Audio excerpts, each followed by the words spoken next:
पुंछ के सुरनकोट तहसील के चमरार इलाके में आज चौथे रोज भी फोर्सेस का मिलिटेंटों के खिलाफ ऑपरेशन जारी रहा। इस दौरान आज भी चमरार से लेकर देहरा गली तक के जंगल में फौज की तलाशी कार्रवाई जारी रही। जराये के मुताबिक फौज का यह ऑपरेशन मिलिटेंटों की तलाश तक जारी रहेगा। माना जा रहा है कि जंगलों में छुपे मिलिटेंट 5 फौजी जवानों की शहादत में मुलविस हैं। इसी दौरान पुंछ के मेंदर सब डिवीजन के बटादोरियन इलाके में सिक्योरिटी फोर्सेस पर फायरिंग की खबर मौसूल हुई है।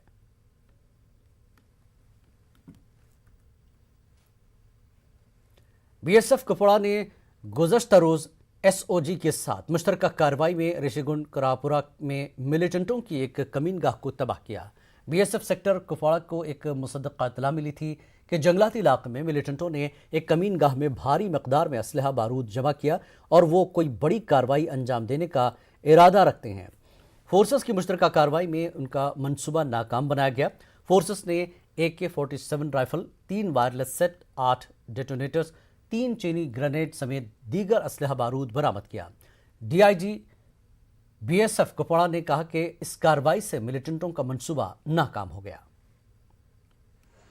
बीएसएफ के इंटेलिजेंस टीम की इंटेलिजेंस पे बीएसएफ के इतरगाम में जो ट्रुप्स हैं उन्होंने पुलिस के कुपवाड़ा पुलिस के एसओजी टीम के साथ मिलकर किया और इसमें काफ़ी सारे मात्रा में ammunition, grenades, Chinese grenades, igniters, काफ़ी सारी चीज़ें बरामद हुई और इससे ये सारा सामान जो कि आम जनता, आम पब्लिक के अगेंस्ट यूज़ हो सकता था या फिर आम पब्लिक की सुरक्षा में जो फोर्सेस लगी हैं उनके अगेंस्ट वो यूज़ हो सकता था, उससे ये बच गया। तो इस तरीके से ये काम काफ़ी अच्छा काम हुआ है। मरकज़